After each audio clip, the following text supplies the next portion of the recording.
Hello and welcome back to Sky Gaming. We're back with another episode of Haikyuu Reaction Commentary. We're working our way through the series, having a blast with all these episodes. Last one was a bit of a bridge episode, so I'm looking forward to some more action in this episode while we're kind of reaching the climax of this game. Now, a few of you have been commenting down below on the last episode about Hinata and Kageyama's quick, how it's unrealistic and how it's not possible in real life. And I think that's kind of an interesting point, like they have some sort of fantastical, magical quick. I don't agree. I think their quick is realistic and you will see people do it in real life. It's just faster than most people ever run it. I mean, happy to have that argument and talk about it, but maybe I'll talk about it a little bit after the episode. For now, I'm keen to get into this one. Let's get to it. Okay, so this guy's gone into emo mode. Right. Yeah, the emo mode has been engaged. The owl guy doesn't want to be set anymore. A few of you commented last episode about this. And it is pretty funny in how his emo mode, it is hilarious. Alright, above. This episode's called Above. Above the net, above them. Nice hit by whoever that guy is while their ace is all in emo mode. Look at him, he's just wide-eyed. That's hilarious. Look at this guy.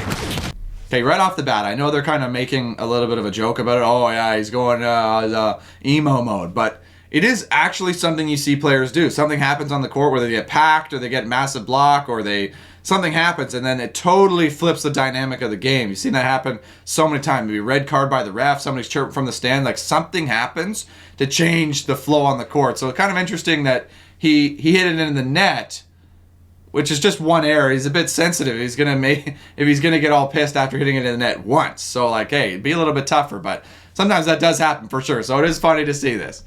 What do you mean you're saying Fukurodeni isn't phased at all? You're tied up 22 all. That wouldn't even be close if he was feeling fine. Oh, the dump. Kageyama was calling out how they have two hitters in the front row. You gotta watch the dump.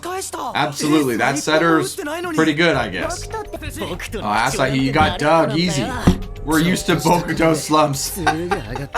They're used to it. They're ready to take over when their best player gets all weird. And they're dominating. They're closing the game out without him. Nice. Oh, interesting. So I don't agree with that. Like, your best player definitely keeps you in it, right? And then now you guys can make a few plays at the end to win it. Oh, great block, Tsuki. Yes. Totally shut out. I gotta start shouting that when we see blocks by my team. Alright, Asahi, it's game point here. Get this serve in, buddy. Go with the float, you wimp! What are you doing? Go with the spin, bud!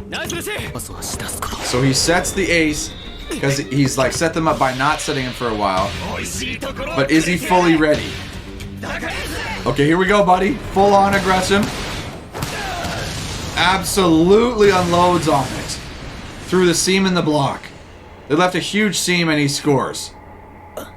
And wow, they share a moment in the air and Fukurodeni wins. Oh my gosh! What the heck, Haikyuu? You set up a cliffhanger at the end of last episode where, oh, maybe Karasuno's in it, and then immediately within the first 5 minutes of this episode, you tell me, no, actually they lost. Fukurodeni just took over and dominated. Oh, these guys are smart though. These guys are smart. They make Bokuto feel good so he can give them what they need, but they really are the ones pulling the strings behind the scene. I love it. I'm the best after all, yes! Oh, this guy reminds me a little bit of me, actually. Bit of a temperamental ace on the team. I kind of can relate. I bet all my teammates are going, oh yeah, hey, just leave Garrett alone, make him feel good, we'll be alright.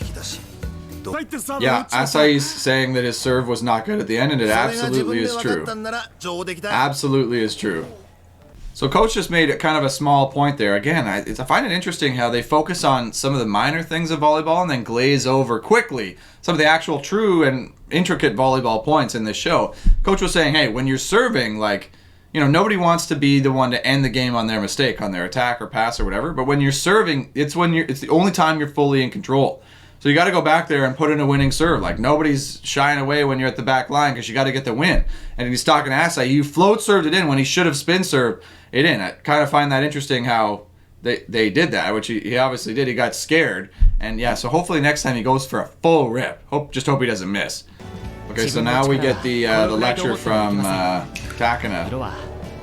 about how they put everything together and they're late bloomers, they can compete at a national level. It's interesting they use metaphors a lot.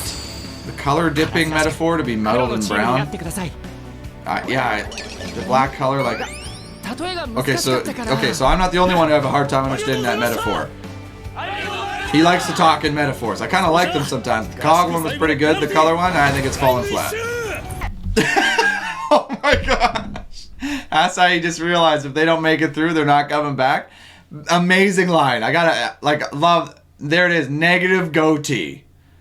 Like, would you ever say that to your teammate? But you definitely should now. They're giving him a hard time, saying, of course we're coming back, dumbass. Well, hey, it's a realistic point, though. Like, it's not guaranteed. Oh. They're making fun of Kageyama. I love it because he needs to be yelled at and he needs to relax and take it down a notch. Oh, the barbecue. Yeah, remember when they did that dance a while ago? Yeah, they're having the barbecue. Can we just talk about for a moment, and I don't really want to wade too much into this, but I just noticed this and I thought it was kind of BS, is that all of the trainers on all of the teams are female. They're all young women who are the trainers on the team who are preparing the food. They're doing the water bottles. They're doing the, like, all the barbecue stuff. And it's like, are there no young dude trainers? Like, is it just all women? Like, I don't get that. Why is that? Like, we haven't seen a single dude trainer. Like, why are they? Anyway, I'll let that one hang. Hinata's got this habit of just yelling at people that he's gonna beat them, and then doesn't beat them. So I'd love to see him actually get a win on somebody he yelled at, telling them he'd get the win. Our meat war, Hinata? They're gonna have a meat war. What? Okay, hold on. We get a view of the coaches. All right. Well, we got one young coach there. We got Takana. We got the guy on the right who looks a little bit young. We got Coach Yukai. We got a few old dudes. Interesting. Okay, Sora, just, hey, gotta check out the coaches, right? Okay, so these guys just gorge on food at the barbecue. And they just stuff their faces. So this is an interesting barbecue style. Like, they each have a grill and stuff like that. They have a rice ball. Oh, these guys. And Kyoko. Oh my gosh. Everyone's checking her out. Oh my gosh. This is kind of offside, but it is hilarious. And how they're like, look at these. This is hilarious. These creepy guys, like, don't let anybody get closer to Kyoko. Why Nishinoya is the master? He's the only one that's ever been slapped. This is the dumbest thing ever. But I love it. Look at these guys yelling at them to eat. Like, I don't get it. Oh, what's happening with Yachi? The Titan's jungle.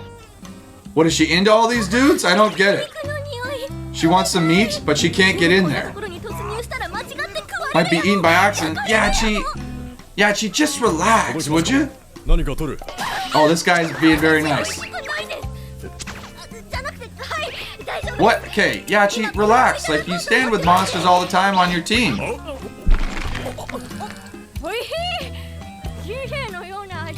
It tastes like life. She just said that.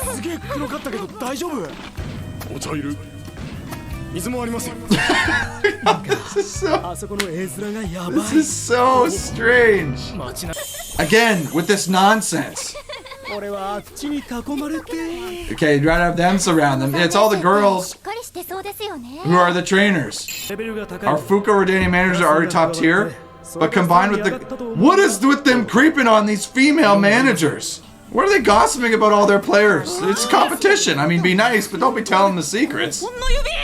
Okay, Ushiwaka from the... Kiryu from Kyushu, we don't know him. And Sakusa from Kanto. Okay, we don't know the two top players. But we know that guy. So there's two guys we don't even know who are better? Oh, he's saying just because the aces are in the top doesn't mean their teams are. Sakusa, he's the top pick to win nationals. Oh, okay. That team's good, I guess. Okay, these two guys. So they're just gossiping about all the teams around the country, and we have no idea who they're going to play or what the hell's going to happen. And this coach is nice. The coach, Nekama's coach, I think is maybe one of the wisest, nicest, most respectful characters in the show. I really respect him. He's always got something nice to say. He's not saying some dumbass thing. He seems to discern things magically almost, which is super cool. That also was a weird line. Hinata said knowing there are so many players better than him makes him feel good. I don't get that. I'd feel terrible. Why is Buddy crying? Okay, yeah, waving goodbye to all of them. Wait, they're staying? Like, is Crossland the only team leaving? Everyone else is staying? I guess they leave first? So that was a lot of training camp. So now I guess we're back.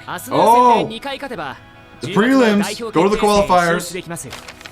Okay. Hold on. Back up.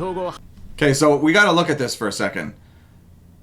It's the Miyagi Prefecture qualifier, first preliminary. So they need to win twice, he said, to go to the qualifiers in October to decide the representative team.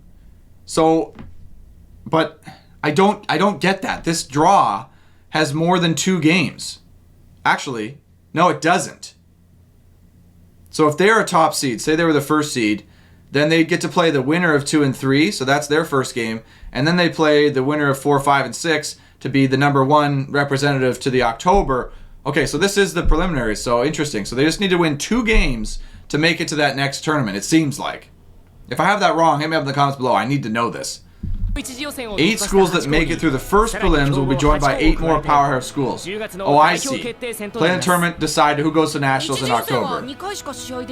So Hinata surprises me.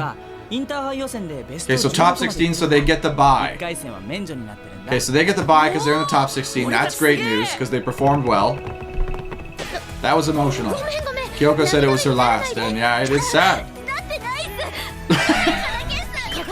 Yachi's great. I love Yachi. Come on. Okay, so we're practicing, boys. It's a practice montage of us serve. Get some jump serves going, you dumbasses. Maybe a jump float or something. Oh, Yamaguchi. We haven't seen much from him. Don't hit the libero. Don't hit the libero. You hit it right at the libero. You hit it literally right at it. Okay, so what's Sensei reading here? Okay, first years are amazing. Yep.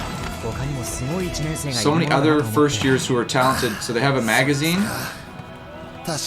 Kakugawa. I don't know who that is. We didn't see his face really. Oh, Tsuki and his brother. Okay, so they're talking about the past and the high school and the whole thing. They're talking about it. He comes home, he's talking with his bro. Oh, he's still playing because he didn't get to play in high school. Because he had a rough experience because he didn't get to play, but he still loved it.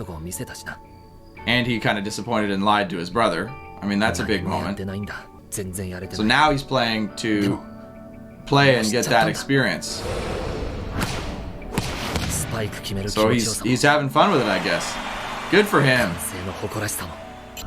He's thinking back to what this guy said about the moment.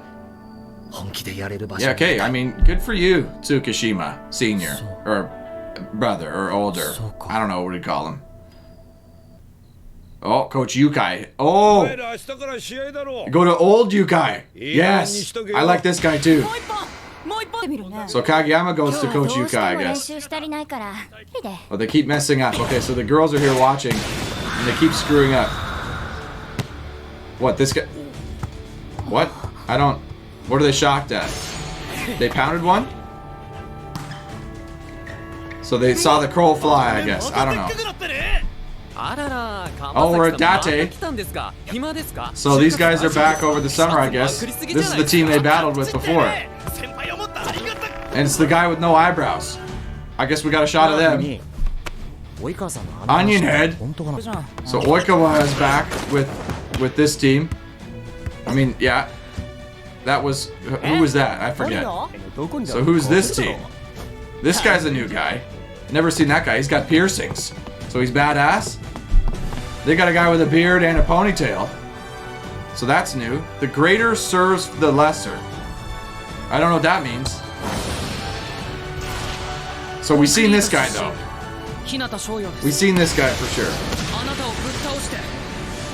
So he's left-handed though. I know I maybe flipped it, but he is left-handed. That's interesting. He's working hard. Okay, so we're building to the spring tournament. The first preliminaries for the Miyagi qualifiers. There's a lot of teams in this. So we're there.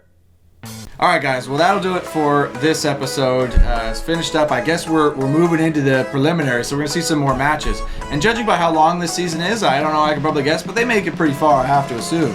I'm not sure if I should read too much into that because who knows what the heck's gonna happen with this show. But anyway, like I said at the beginning, I think Kageyama and Hinata's quick, I think, is just faster than normal, right? Like they're not doing anything that I haven't seen people do. It's just hard to do what they're doing naturally because Kageyama's very good. He can set it that fast with good accuracy, right? So some of the comments below saying that it was like unnaturally fast, I think takes away from the show though. Like if they're doing something that nobody else can do because it's like supernatural or unnatural and it's not something you compare to in real life, then like it just takes away so much from the show. Then it's like Space Jam with the thing, or you can jump super high. It's like, what are even the stakes then if we can do these super crazy things that aren't realistic? So I do believe that they're doing something that is quite realistic, but it's people don't do it that often, especially at that age and with that level of accuracy. So I get it. They're very good, naturally good. So I can buy into that for sure. And I like what they're showing us with working on all that stuff. I think this episode was really just like, hey, it's a send-off. They had this training camp. We'll maybe see you later, guys. We'll see y'all later.